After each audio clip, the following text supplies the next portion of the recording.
Welcome to Global Connections with Robert Siegel, navigating the new normal, presented by the American Friends of Rabin Medical Center. Our monthly Leaders Forum addresses vital issues facing society and technology, real estate and medicine, technology and science. My name is Dr. Joshua Cloud. I'm the Executive Director of American Friends of Rabin Medical Center, AFRMC, a 501c3 national American charitable organization based in New York City. We at AFRMC represent Israel's premier hospital, Rabin Medical Center in Petah Tikvah in Greater Tel Aviv, the leading institution named in honor of Prime Minister Yitzhak Rabin. The hospital is a model of coexistence, as it serves 1 million patients annually from all ethnic and religious backgrounds with the same compassionate care. Please support our mission in this free public affairs program with a donation of any amount. Visit us, American Friends of Rabin Medical Center, online and donate at afrmc.org. Join us on social media, on Twitter, Instagram, LinkedIn, YouTube, and Facebook. We depend on you, our audience's support, to help the hospital in Israel. So thank you if you can contribute any amount. Our host and moderator for Global Connections is Robert Siegel, former host of All Things Considered on National Public Radio for 31 years. Over the course of an hour each month, Global Connections features guests who Robert Siegel interviews as they explore important issues in our world. Today's Global Connections topic is combating anti-Semitism. We thank our very special guest, Dr. Georgette Bennett, founder and president of the Tanenbaum Center for Interreligious Understanding, Tamara Berens, journalist and author, Ted Deutch, CEO of the American Jewish Committee, and Dan Granot, Director of Government Relations at the Anti-Defamation League. And now, Global Connections with Robert Siegel. There has been a rise in anti-Semitic incidents and hate crimes in our country. Groups that count such things say they haven't seen increases like this in decades. While most racially motivated hate crimes in America target African Americans, more than 60% of crimes inspired by religious hatred have been directed at Jews. We may ask why this is happening, why it's taking place, but we can no longer ask whether it is taking place. The question we're posing today is, what can be done about it? What can be done to combat anti-Semitism? What is being done, and are there any new ideas at work? This year, the White House unveiled an unprecedented national strategy to counter anti-Semitism. It's an interagency effort led by Douglas Emhoff, who's the husband of Vice President Kamala Harris and who's Jewish. That's one of the subjects we're going to hear a lot about in this hour from a very interesting panel. You can take part in this discussion by sending questions using the Q&A button at the bottom of the screen, and we'll have a question and answer session in the second half hour, and we'll hope to get to some of the questions you have proposed. Our first panelist is Dan Granot, who's Director of Government Relations for the Anti-Defamation League. The ADL has been at the forefront of fighting anti-Semitism since it was founded over a century ago. As it says on its website, ADL is founded with the clear understanding that the fight against one form of prejudice cannot succeed without battling prejudice in all forms. Dan Granot, welcome. Thanks for joining us today. Thank you so much for having me today, Robert. And first, what, if anything, is new in the Biden administration's initiative against anti-Semitism? So it's a great question. And, I think what's so historic about the plan, first off, is it's the breadth and the depth of it, right? 200 specific policy proposals for both government and civil society to be approaching with specific agencies, stakeholders, and I think almost most importantly, timelines, right? Timelines that we are all trying to ensure we hit within a 12-month time period, in addition to a series of commitments that ADL and others have taken on top of the plan. But I think what's so exciting about this, this is the first time we have ever seen the federal government elevate the issue of fighting anti-Semitism at the same national priority level as some of the other issues, right? And you ask what's in the plan. It is unbelievably creative, right? It includes everything from hard security, helping to ensure that our Jewish communal centers and synagogues and schools and camps are safer, to increasing access to kosher food in order to create an environment where Jews can be their true, authentic selves. Yeah. It takes a sort of a whole of society, whole of government approach, which is needed to adequately and successfully fight anti-Semitism. There are many appeals to Congress.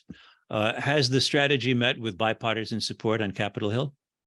Yeah, so I'm very happy to say that it was welcomed in the minute or in the hour it was released by a joint bipartisan bicameral statement from the House and Senate bipartisan task forces for combating anti-Semitism. The hope is that this is not President Biden's plan. This is not a Democratic plan. This is a U.S. national strategy that will, I think, in everyone's hopes and everyone's minds, live on beyond any single administration in order to ensure that we are continually successfully fighting this problem. I want to note that the ADL is currently engaged in a very high-profile spat with Elon Musk. ADL wants Musk to restore guidelines that would keep hate speech off of X, formerly known as Twitter. Musk is threatening to sue the Anti-Defamation League for defamation, claiming that its criticisms have cost him billions in advertising. The CEO of the Anti-Defamation League, Jonathan Greenblatt, spoke about this with the Israeli newspaper Haaretz the other day. And when speaking about Musk's embrace of the campaign #BanTheADL, Greenblatt said this about Musk and them. He said, the most followed Twitter user on the planet is elevating some of their hateful talking points, like the claim that ADL is responsible for anti-Semitism. This is the kind of hate that has been turned against our people for centuries. The Jews are responsible for their own misery. Dan Granot, I know that because Musk is threatening litigation in a very big way, only Jonathan Greenblatt speaks about this for the ADL. But I want to ask you more broadly, how important is social media to the effort to counter anti-Semitism in America? Yeah, it's a great question. ADL has been addressing online hate since before, but especially since we formed our Center on Technology and Society, or CTS. This is a critical component in the fight against anti-Semitism. Hate and harassment online is just propagating in a way that we've never really seen before. Hateful content on social media platforms is oftentimes not being pulled down, and it's allowing this content to become mainstream and normalized and become more accepted amongst younger generations. At ADL, we developed something called our Repair Plan. This is our legislative solution to fighting online hate, and includes such things as reforming Section 230 or creating batch reporting, so a user can report multiple harmful comments at once. So it's not just someone being taken over. Whether it is implementing different strategies that ADL views as tools to prevent this hate from propagating in the first place, and creating a safe environment for us to all exist online.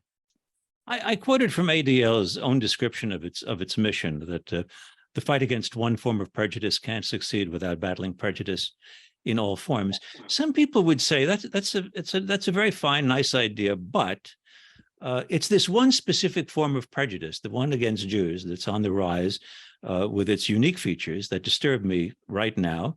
And while, say, the issues raised by trans kids in high school sports may prick the conscience and may be important, it risks diluting the effort, taking our eye off the ball. What do you say to that? So first off, I happen to believe that a rising tide lifts all ships.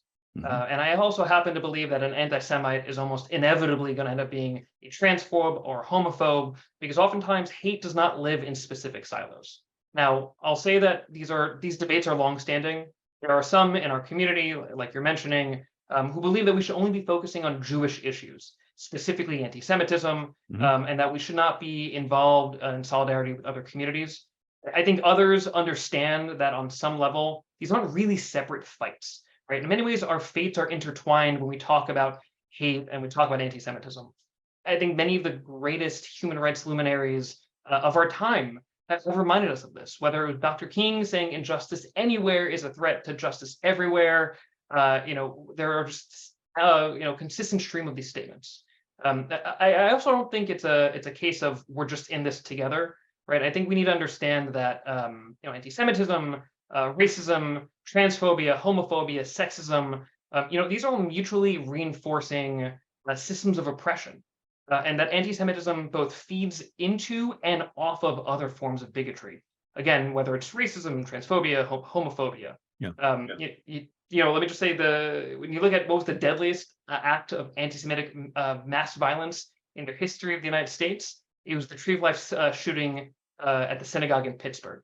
And who was it committed by? It was a white supremacist who was driven by anti-immigrant xenophobia, because he believed that Jews were responsible for an open border scheme. And this is just what we see time and time again. Well, I'm sure we'll return to this question later in the hour, but Dan, I want you to stick with us now and return in about 20 minutes when the Q&A session begins. But thanks for being with us today. Absolutely. Thank you so much for having me. Our second panelist is Dr. Georgette Bennett, who joins us from New York. She is the founder and president of the Tanenbaum Center for Interreligious Understanding. The center is named for her late husband, Rabbi Mark Tanenbaum. Georgette Bennett is a sociologist by training, an author, an advisor on philanthropy, and an advocate for human rights. She was a founder of the Multi-Faith Alliance for Syrian Refugees, which has become the Muslim Jewish Advisory Council. Dr. Bennett, welcome. Thanks for being with us today. I'm honored to be with you, Robert. When it comes to combating anti-Semitism, you've declared a very clear starting point, which is Jews alone, you've said, cannot beat anti-Semitism. How dedicated are our allies in the fight against anti-Semitism, and do we need more allies? We absolutely need allies, because anti-Semitism, approaching anti-Semitism, dealing with anti-Semitism is not a Jewish problem. It's a much broader problem than that. So it's very important to form coalitions and to make common cause with other kinds of groups, because by siloing each of these different hatreds, by Muslims being siloed in terms of Islamophobia, Jews being siloed in terms of anti-Semitism, people of color being siloed because of race. It's very easy to divide and conquer. But when people join together in coalitions, it becomes much more possible to have an impact in terms of combating all these various forms of hate. You've mentioned anti-Semitism and Islamophobia as being related, and I gather in the fight, Jewish and Muslim groups in America cooperate a great deal. Well, that's certainly starting to happen in a big way. I myself am involved with two organizations that work together. You mentioned the Muslim Jewish Advisory Council in the introduction, but also IJMA, the Inter-Jewish Muslim Alliance. I think it's particularly important for Jews and Muslims to make common cause. We are both minorities in the US with about the same number of people, so the same percentage of the population. And there are many areas in which I think we share common interests. One of them is the Christianizing of America. So where does that leave us? Another one has to do with refugees and immigration, certainly reproductive rights. So there are many areas where we can make common cause, even though there are great disagreements in terms of Israel. Let me ask you about the big disagreement. I mean, is there an effort to find some principles that Jews and Muslims, as they work together, can agree on, or simply not to talk about Israel and Palestinians? Well, in some groups, as a matter of policy, that is not part of the agenda. But I certainly have had some very interesting experience with this. The organization that I founded in 2013, the Multi-Faith Alliance, which is focused on Syrian war victims, we have delivered more than $415 million worth of aid, most of it directly into Syria. That's benefited nearly 4 million Syrian war victims.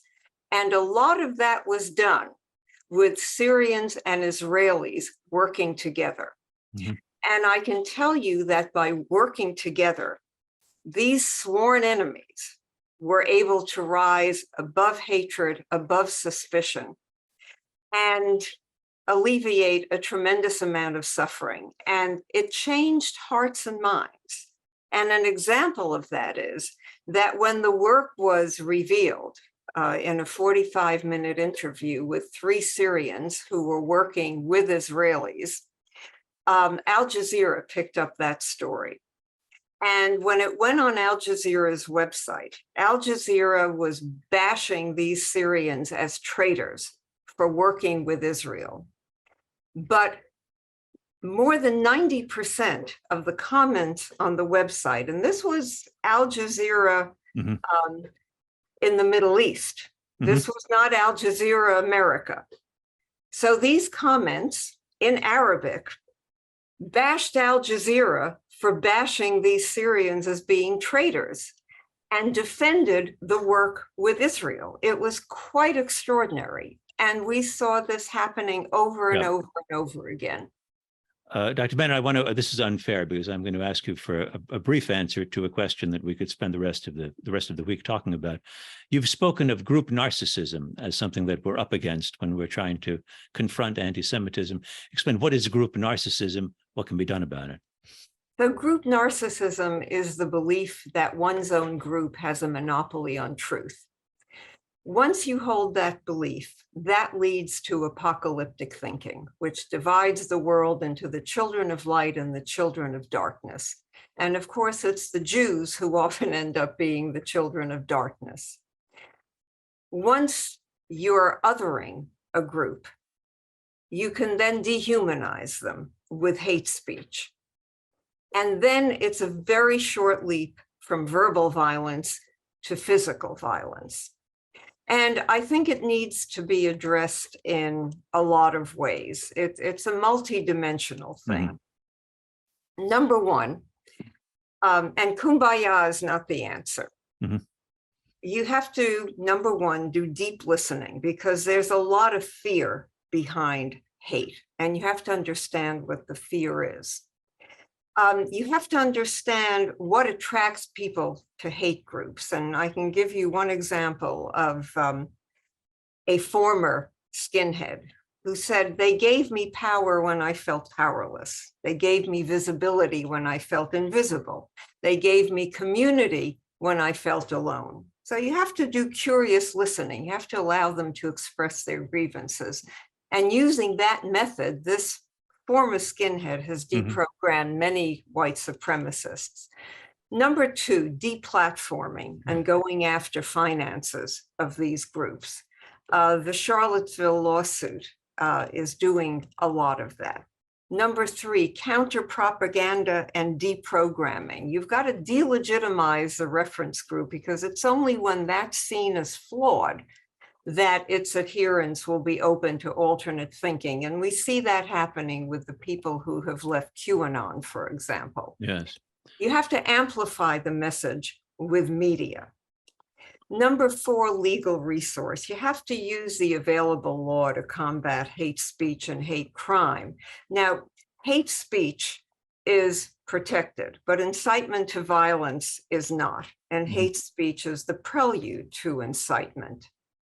So that's a four-pronged approach that needs to be taken. But I would add a fifth prong. And that fifth prong is you need to work together on projects that are important to each group with clear goals, because Sociology 101, contact and communication is the key to breaking down prejudice and misconceptions. Georgette Bennett, thank you very much. Stick with us because in a little while we'll have our discussion and question and answer session. Our next panelist is the writer Tamara Berens, who has written about anti-Semitism for the publication Mosaic. While Tamara Berens now lives in Washington, D.C., she is, as you'll soon hear, originally from Britain. She has written about anti-Semitism on the far right as well as on the anti-Israel left. One of her essays is titled What American Conservatives Can Do About Right-Wing Anti-Semitism. Tamara Berens, welcome. Let's start with the question of Israel. which you've written a good deal about, and how it figures in arguments over contemporary anti-Semitism. How do you see it? Yes, I think the question of Israel should really be at the forefront of our strategy in combating anti-Semitism. And thank you so much, Robert, for having me to Certainly. be able to talk about this. I am very much inspired by an essay by the late, great Charles Krauthammer written in 1998, in which he talks about the role that the state of Israel occupied even then, 25 years ago, for global Jewry. And he makes the case that if anything at this point were to happen to the existence of the state of Israel, it would really mean the collapse of the ability for the Jewish people to go on as a whole, given the endless tragedies that the Jewish people have already faced. And so I personally am a Zionist, and I support the state of Israel for a variety of reasons. But I think even in a strategic sense, it's evident that the state of Israel today is one of the greatest reasons for the survival and the continuity of the Jewish people. And if we don't prioritize attacks on the state of Israel, both international threats and also attacks on the nature of the US-Israel relationship, which is both people to people as well as governmental and congressional, I think that that really will bode disaster, unfortunately, for the Jewish people. And so something that's been a primary focus of mine in combating anti-Semitism on the left of the political spectrum is really highlighting the lack of any difference, any daylight between anti-Semitism and anti-Zionism. It's very difficult to find people that are genuinely anti-Zionist because they don't believe in states whatsoever, for example. Almost every incident, you'll find that someone that is against the existence of the state of Israel is doing so because they have a problem with the Jewish people. And so that's been a hard battle on the left. Yeah, please. But if someone says, I'm okay with a Jewish country, that I have no problem with, but I'm against militant religious nationalism, no matter what the religion, Judaism included. I'm worried about what I'm hearing out of Israeli politics. And also, I wonder, Israel now has a higher per capita GDP than Western Europe. Why are we still giving them billions of dollars in military aid? To you, is that the mark of an anti-Semite asking those questions? Or can you imagine someone who's skeptical of US policy and who can either be answered successfully or not? I don't think that view is inherently anti-Semitic, but I do think it's a problem. And I think the publicization of false claims like that the US-Israel relationship only benefits the state of Israel, when in fact, it's actually the United States that benefits greatly from being able to support its main ally in the Middle East, a security partner in many ways. I think that's very dangerous. I think that those views do have more popularity today on the far right and on the far left. And I think it's the popularity of false claims like that that actually lead to a rise in anti-Semitic opinions from people like Elon Musk, for example, who's been mentioned already, who's retweeted a lot of really noxious figures on the far right who are overtly both anti-Semitic and anti-Zionist.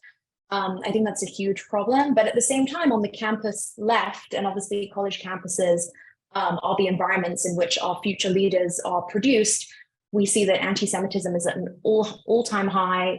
There's a 41% increase in incidents on college campuses in the United States, and they were already high before that.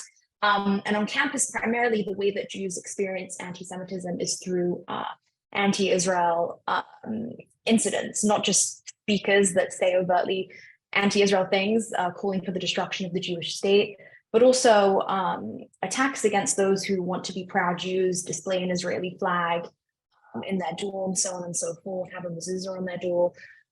So I think it's all connected. I don't think that it's inherently anti-Semitic to have legitimate criticism of the state of Israel, but I think we focus a little too much on that, and we should be more attuned to the fact that this environment of just it's acceptable to have much more focus on what the state of Israel does wrong, as opposed to a variety of countries around the world that are engaging in severe human rights abuses, refugee crises, as we've talked about already. I think that focus on Israel is destructive. Let me ask you a question again. It's unfair. I'm asking you for the 60-second version now. But I mentioned the title of your essay, What American Conservatives Can Do About Anti-Semitism. In a nutshell, what can American conservatives do about anti-Semitism on the right? Yes, great question. Thank you. So I am a conservative. That's been my home for really the entirety of my intellectual development. And I care deeply about the preservation of conservative institutions in America. So I'm talking about magazines, think tanks, institutions that bring ideas forth, not necessarily political institutions.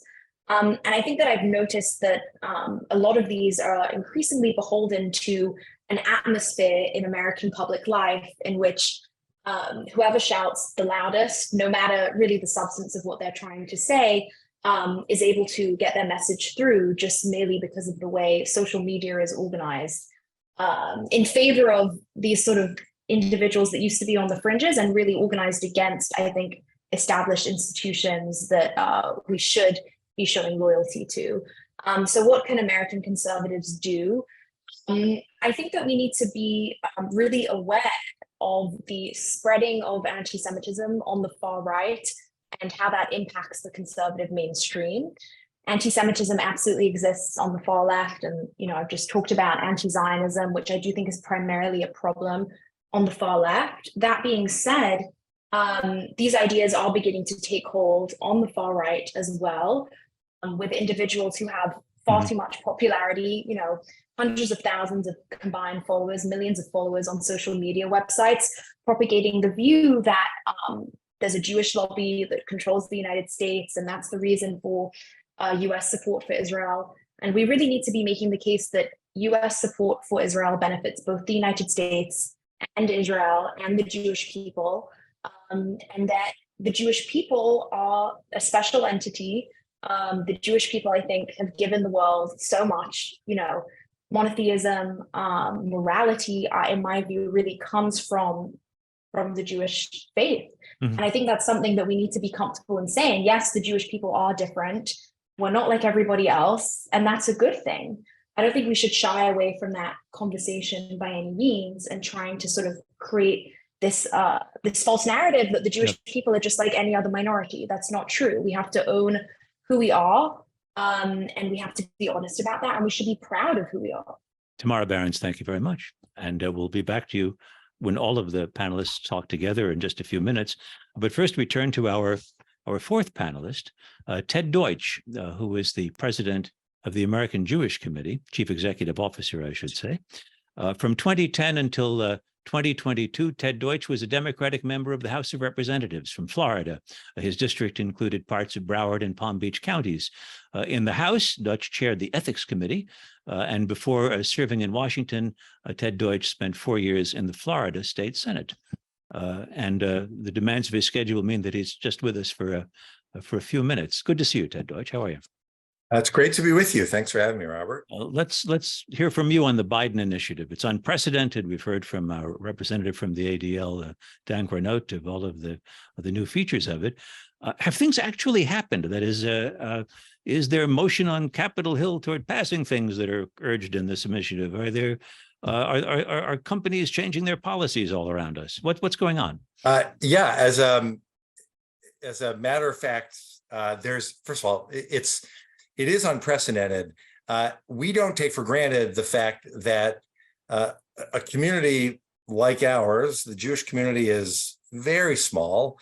The fact that the White House is committed to move forward with this strategy is because they acknowledge that anti-Semitism doesn't only affect the Jewish community, it affects the country as a whole. And it's the reason that it's not just limited to actions that the executive branch can take or actions that Congress can take, but it's a whole of society approach. That said, there have been some significant steps already. The Small Business Administration, again, SBA, not a part of the government you would think spends time tackling anti-Semitism. We just recently signed a strategic alliance memo with the SBA to jointly address anti-Semitism with small businesses. The administrator and I had a town hall meeting with businesses who want to be able to respond. They didn't have the tools. We'll be doing that now all over the country. The U.S. Conference of Mayors again, this is not a congressional action, although Congress is busy looking at all of the ways they can be involved. And I'm looking forward to engaging with them when I'm there in October. But the Conference of Mayors is now working to ensure that mayors across the country can follow through on what's in the national strategy. We've provided them with a mayor's guide to implementing the national strategy. We've already seen successes around the country, Department of Agriculture, businesses, universities. There have already been a number of significant steps taken to address anti-Semitism. And it's our goal, and the reason we created a task force to focus on this, to make sure that this isn't a plan that goes on the shelf that gets referred to during political season, but is one that is actually reviewed and a focus of attention every day, because these challenges are so significant and impact the community overall. But when you speak of, say, the Small Business Administration getting involved, are we talking in that case about issues of making work, of not letting work rules make it impossible for an observant Jew to work at somewhere? Or, I mean, we're not addressing in that case violent crime or anti-Semitic, painting swastikas on walls, are we? Sure. The SBA actually is very active responding to emergencies. This is just something that they ought to also focus on. So it means everything across the board, from small business owners that are owned by members of the Jewish community that face anti-Semitism and helping them respond to those very specific acts, to businesses that don't think about how to accommodate their Jewish employees, how to respond when their Jewish employees feel at risk, the kind of information that doesn't come naturally to them. They're busy trying to make ends meet and profit in their company. This is a serious effort on the part of the SBA overall and its regional offices now to partner, in this case, to partner with us to ensure that they're covering the whole range of issues that can help protect the Jewish community. To build a strategy, or to embrace an administration's strategy to counter anti-Semitism requires, I think, at least some theory as to why we are in a moment of increased anti-Semitism. And I just wonder how you answer that question. Why should we be seeing a spike in anti-Jewish hate crimes or incidents right now? Sure. Well, look, first, it starts, Robert, with an acknowledgement that anti-Semitism, the hatred of Jews, is really at a base level. These are conspiracy theories, and they're conspiracy theories that throughout time have led to violence against the Jewish community, expulsion of Jews from nations, obviously, in the worst case, the attempted annihilation of the Jewish people during the Holocaust. So if you think about what's gone on in America and around the world, COVID actually helped bring conspiracy theories front and center. The rise of QAnon obviously brought conspiracy theories, many of them anti-Semitic, fundamentally anti-Semitic, to the fore. We saw conspiracy theories around the last election. We've seen conspiracy theories spread even in Congress, espoused by members of Congress. So when you see conspiracy theories rise overall, it is unfortunately the case throughout history that it's the Jewish community that's so often the scapegoat. And then add to that the normalization of anti-Semitism through social media, the fact that when Kanye West decides to go on an anti-Semitic rant on Twitter, that has repercussions far beyond inviting the anti-Semites out from under the rocks to hang banners across the I-4 in California, to deposit anti-Semitic flyers and leaflets across the country. So we've got to tackle all of this if we're going to seriously confront this challenge. I'm just curious, how do you, for people who wonder how one can control or keep anti-Semitic speech off of social media, what for you is the dividing line? What is the red line that separates ugly speech that's defended by the First Amendment and that we should expect people will engage in, and on the other hand, speech that steps into an area where it should be suppressed? Well, again, I think, Robert, we have to start with the acknowledgement that that social media is these are major businesses that have very clear rules about what one can and cannot do on the platform. This isn't the town square. This isn't a public space. And so, yes, it's important for us to acknowledge that there's a broad exchange of ideas that happens all the time. It's America. Of course, we support the First Amendment, but at the same time, if someone doesn't follow the rules of the company, then those rules should be enforced. And in the case of social media companies, that means making clear that if someone engages in anti-Semitism and in Holocaust denial and revisionism, that there's no place for that on the platform. If someone engages in conspiracy theories about Jews, that shouldn't be tolerated. These are the conversations that we have with the social media companies. This is what I discussed with the CEO of X just a couple of weeks ago in our office, and suggested some very specific steps that can be taken to help better identify anti-Semitism, make sure that there aren't blind spots, that everyone understands that language that they might not think is problematic is often rooted in a really dark and awful anti-Semitic history. And by doing that, we can start to ensure that the spaces online are safer and safer for everyone to participate. Ted Deutch, thanks a lot for being with us today during the time that you could spare. It's good to see you again. And I'd like to thanks so much. You bet. I'd like to bring back right now Dan Granot, Georgette Bennett, and Tamara Berens. And we'll toss around a couple of questions. I have one that I'd like to hear from all of you, since it hasn't come up yet. But the first pillar of the White House initiative is it deals ultimately with Holocaust education. And I know that it's very common when somebody commits a public act of anti-Semitism, bring him to the Holocaust Museum and let the ball players see what happened in Europe 70 years ago. The writer Dara Horn has written about how people love dead Jews and has said that instead the things that Tamara Berens was talking about, that Jews should be responding to anti-Semitism with, are more positive. What role does the Holocaust and what role does Holocaust education play in combating anti-Semitism? And we'll start with Dan Granot and then go in that order. Dan? Well, thanks for asking my question. I think one of the most interesting things I've learned in my time with the ADL is that even the most basic information about the Holocaust, just knowing how many Jews were murdered in the Holocaust, is correlated with significantly lower levels of anti-Semitism. We've seen through several of our studies, through our Center on Anti-Semitism Research, that strong evidence points that those who have studied the Holocaust, particularly if it's at the school level, have lower levels of anti-Semitism long-term. Georgette Bennett? So I have a slightly different take.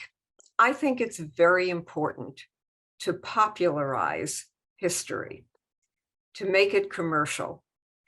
I think that one of the programs that had the greatest impact on anti-Semitism and understanding the Holocaust was the series called The Holocaust that came out, several decades ago now.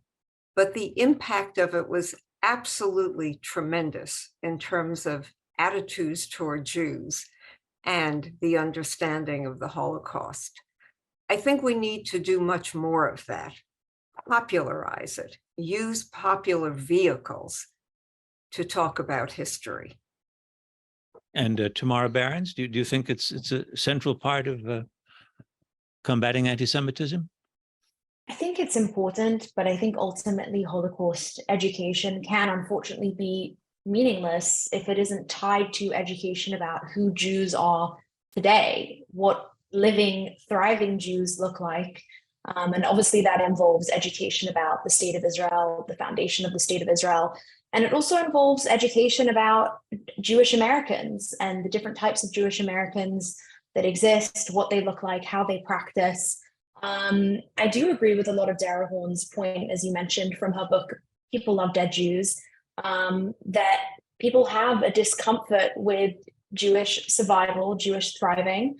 And I think that perhaps comes from this emphasis on tragedy without really telling the other side of the story that, yes, there was a terrible tragedy that we should forever remember as Jews, and Americans should absolutely be educated and aware. But that being said, after the tragedy does come survival and renewal, the miracle of the state of Israel, and also the thriving of Jewish communities in America. Our viewer Bob Olesh, who writes, I am Jewish. How can anti-Semitism be eliminated if most people need a scapegoat when something goes wrong in their life? Jewish people have been a traditional scapegoat for 3,000 years. Sorry to be a pessimist, but unfortunately, anti-Semitism is something we just need to live with during our lifetimes. Happy New Year. Well, there's a pessimistic view.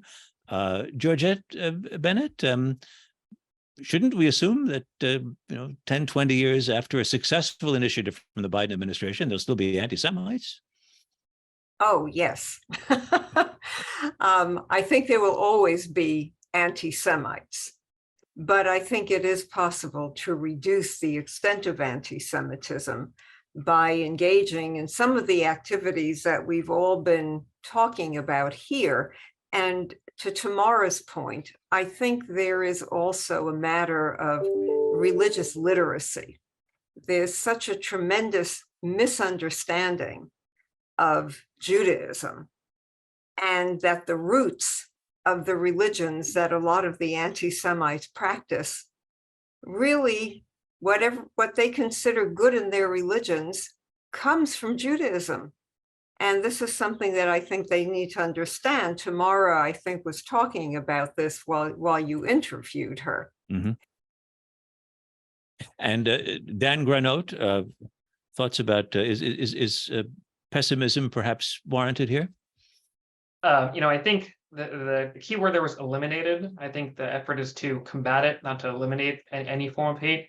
And I think we're talking about what is required over here, right? I think the short answer is there is no silver bullet to combat anti-Semitism. Rather, it takes a whole society and a whole government approach, whether that is utilizing Congress and the executive branch and state and local governments through the government side, whether that is on the K through 12 education and college campuses, whether the media through programs like this, whether it's through community centers, right? It is about taking that holistic approach. It's frankly why the national strategy is so impressive, is because it takes that breadth and depth approach.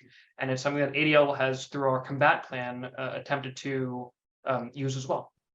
Seems to me that in a way, the simplest anti-Semitism to describe and to recognize is perhaps the most odious, the white Christian nationalist KKK neo-Nazi sympathizer who checks all the boxes for political repugnance.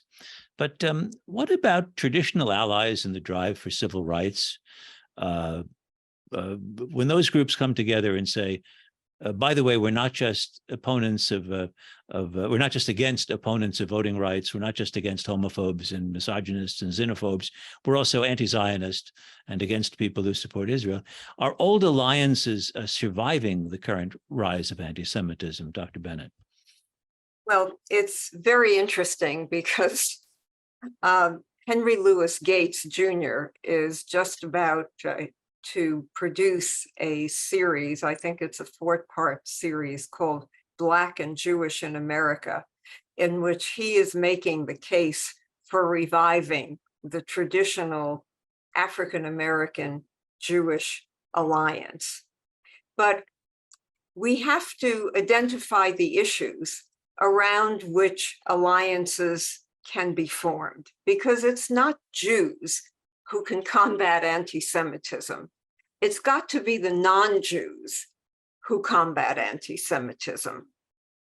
The Friday night after the Tree of Life attack in Pittsburgh, going to services at my synagogue, packed with local non-Jews who wanted to express their solidarity with the Jewish community, in that case of Alexandria, Virginia. Tamara, thoughts about this?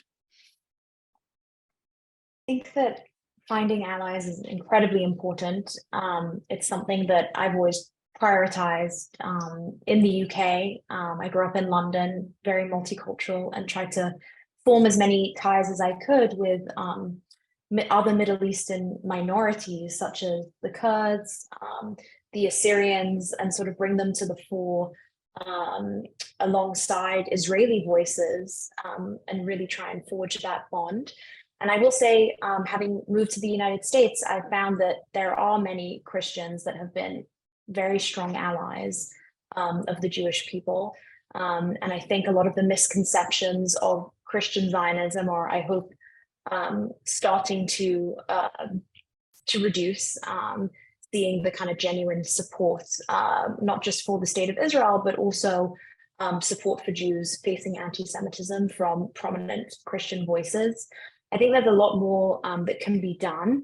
Again, moving away from the dead Jews paradigm and towards the living Jews paradigm. I myself am organizing a number of Shabbat dinners in the coming months with some Christian groups in order to encourage greater knowledge and awareness about the beauty of Shabbat, the Jewish Sabbath. And it's something that I hope to expand to other religious minorities as well. John Granot, thoughts about this? Yeah, look, I think that the loudest voice makes the most noise. But I think in reality, we are standing on the shoulders of giants today when it comes to partnership and allyship. Look, just a couple weeks ago, we saw the 60th anniversary of the March on Washington here in Washington, D.C.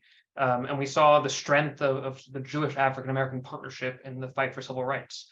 But I also think sometimes when we talk about this joint partnership of communities, you know, the sort of most common narrative is that this really began in the 60s.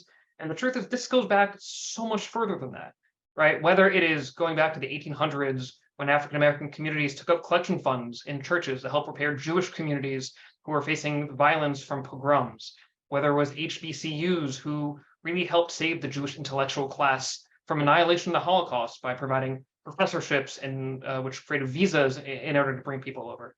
I think that's the real story over here, when oftentimes we end up focusing on headlines or someone who makes a lot of attention on a social media platform. I'd like to build on the point that Dan just made. It's very important to appreciate the risks that our allies sometimes take. And we don't hear enough expressions of appreciation. When we were working with Syrians and getting them working with Israelis, they were putting targets on their own backs, by doing that. During Vatican Council II, a lot of Jews were very critical about what was going on with the drafting of Nostra Aetate. And they didn't fully understand the risks that the church was taking in terms of that document, the risks that Catholics were experiencing in countries, especially Arab countries, that were opposed to anything in that document that was nice to Jews. So when we form these alliances, we have to be aware of the risks that our allies are sometimes taking. And we need to appreciate that. That's an interesting point. That it's not always easy for people to take the side of Jews in arguments over anti-Semitism. People from countries in the Middle East might find that quite dangerous. In fact, even on U.S. college campuses. Well, here's what the White House strategy to counter anti-Semitism says about campuses. It says Jewish students and educators are targeted for derision and exclusion on college campuses, often because of their real or perceived views about the state of Israel. When Jews are targeted because of their beliefs or their identity, when Israel is singled out because of anti-Jewish hatred, that is anti-Semitism, and that is unacceptable. Tamara, Berens, it's pretty strong statement coming from the White House. Absolutely, and I think that statement is welcomed. Anti-Semitism on college campuses has an impact for generations to come. It creates an environment in which Jewish students presently feel uncomfortable being who they are. But as I mentioned earlier, college campuses are obviously the incubator of future leaders in the United States and globally. And if we want to ensure a future in which people are broadly supportive of the basic survival of the Jewish people and obviously of the state of Israel's right to exist, then we absolutely need to do more to combat anti-Semitism on college campuses. Here's a question from a viewer. How can American companies deal with anti-Semitic speech and racial prejudice among employees? Dan Granot, how can I'd love to start with that. ADL recently released we're calling a workplace pledge against anti-Semitism. This is how we're trying to translate the national strategy into companies. This is whether it's using anti-Semitism, DEIA, discrimination, anti-discrimination training, whether it is adopting some of the principles within the national strategy. We've been working with several agencies to help implement it, whether it is EEOC or OPM or OMB or any of the many acronymed agencies in the government that are responsible for the workforce, to ensure that people know their rights. Because I think what we often find is people just don't understand what is something to issue a complaint, and if there is a complaint, where to go, how to do it, what to go about in order to ensure that they are protected as a Jewish employee.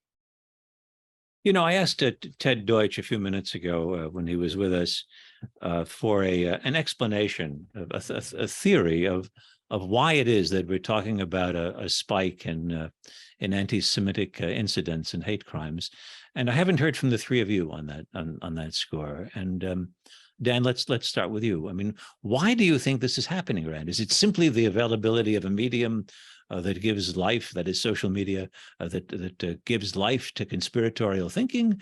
Is it an economic crisis? Is this a symptom of the COVID pandemic? Why? Why now?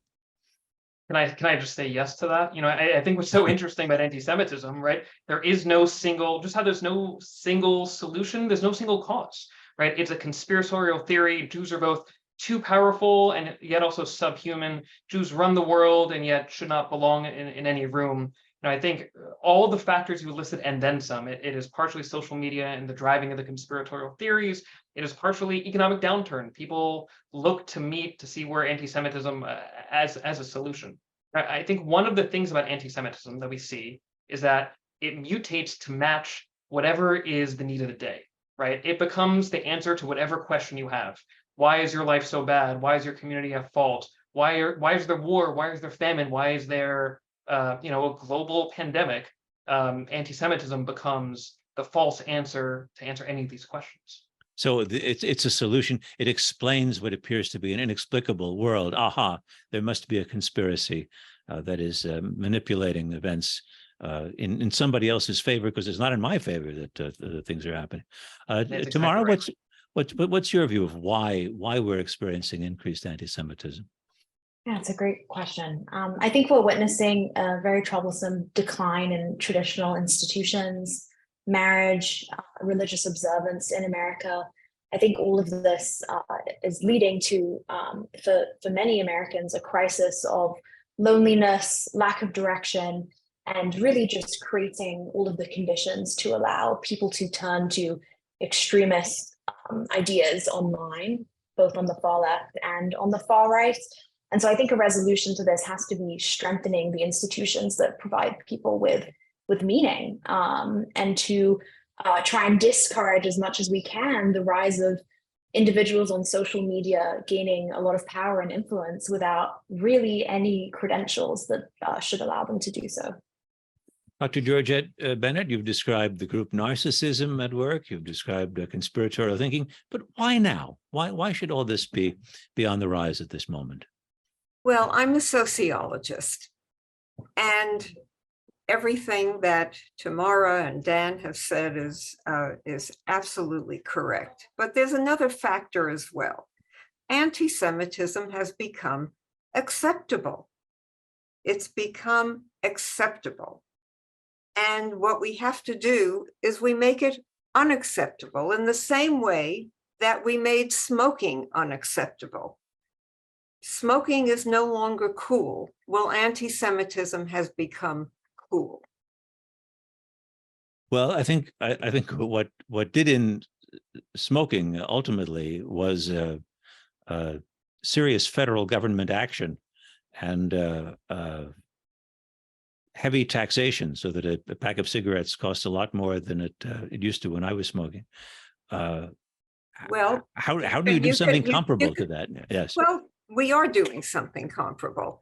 As I mentioned during our one-to-one conversation, Robert, Yes. you can employ taxation, you can employ deplatforming, and that is, I mean, that was done with the Ku Klux Klan a long time ago.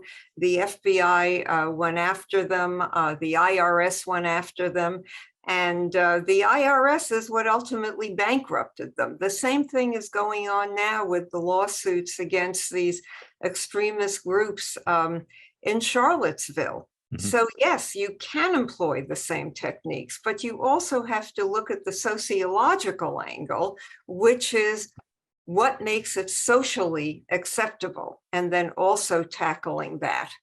And that means counter messaging, counter propaganda, and delegitimizing the groups that promote it. I'd like to hear from the three of you as we wrap up about how hopeful you are. Tamara, I remember interviewing the English lawyer Anthony Julius about a year after Jeremy Corbyn had been pushed out of the leadership of the British Labour Party. Corbyn had at least not found he found nothing wrong with consorting with anti-Semites, it seemed, and if not encouraging them in some respects.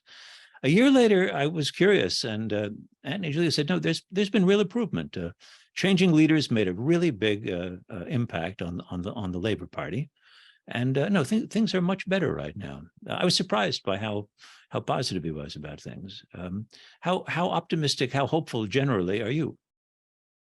Yes, no, that's a great question. Thank you. We haven't spoken really about the UK, given there's so much to talk about in the US. I think I am overall optimistic in that I do think there is a historic precedent for friendships between the American people and the Jewish people, and obviously American Jews. America was really the first nation to grant religious liberty to the Jewish people. And I think even today we see, a flourishing set of communities around the country. And I'm optimistic, I'm hopeful, certainly compared to other areas around the world where, leaders are less serious about really tackling anti-Semitism. That being said, since you mentioned the British example, what really had to occur in order to have Jeremy Corbyn pushed out from the Labour Party and sanctioned as he deserved to be, was a concerted effort community-wide that didn't start from established communal institutions. It started from grassroots institutions that spoke up about something that they noticed, that they felt the Jewish community as a whole, the organized Jewish community, wasn't doing enough to challenge. And then eventually, thankfully, that spread to a community-wide approach. So it was a very challenging battle, required a lot of hard work, but I think with hard work, we can and should be optimistic in the US. And Dan Granot? So, we mentioned earlier that ADL has been tracking anti-Semitic attitudes since the 60s and incidents since the 70s. And we're seeing sort of high rises and high record levels of both. And yet, I sometimes say that the Kanye is right banner that was over the 405 or 305 or whichever highway it was in LA, I think it was 405.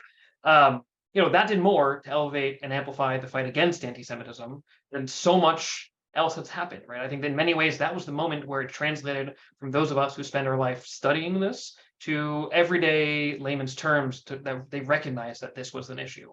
You mentioned earlier that we need to do, or maybe Georgette mentioned that we need to, similar to smoking, make it uncool, right? What's cooler than the federal government over here, right? I think this national strategy in so many ways really offers us an opportunity to transform the fight against anti-Semitism. So, a plan is only as good as it's implemented. There's a reason we're spending at ADL so much time helping to implement this strategy. But 12 months from now, I think there's an opportunity, and I'm optimistic to say that we have a chance to be in a whole different space than we were today if we're able to enact everything that's in the plan. Georgette Bennett, you have the last word. And is it an optimistic one? Yes. So a lot of things make me optimistic. Bagels make me optimistic. Bagels have been mainstreamed. Kabbalah bracelets have been mainstreamed. I hear Yiddishisms coming out of absolutely non-Jewish politicians and celebrities and others. I see Jewish presidents of universities that had numerous clauses that limited the number of Jews in the past. Harvard, Princeton, Yale, they all now have had Jewish presidents. I see the white and black and brown faces in Congress. I see the Jews who have been elected to Congress. All of this makes me optimistic, and I see great curiosity about Judaism. Well, thanks to all of our panelists, Dr. Georgette Bennett, Tamara Berens, Dan Granot, and also thanks to Ted Deutch, who was with us earlier. Many thanks also to Joshua Plout, Ronnie Giuliano, and Ryan Sutton of American Friends of Rabin Medical Center, which produces Global Connections, and our technical director, Bobby Grandone. Thank you also to our sponsor, the American Friends of Rabin Medical Center, which is a 501c3 national charitable organization representing in the United States Israel's largest hospital, Rabin Medical Center in Petach Tikvah in Greater Tel Aviv. The website of the group is www.afrmc.org. Join us next month's program in honor of Breast Cancer Awareness Month. I'm Robert Siegel, and this has been Global Connections, Navigating the New Normal. See you next month. Stay healthy and stay safe.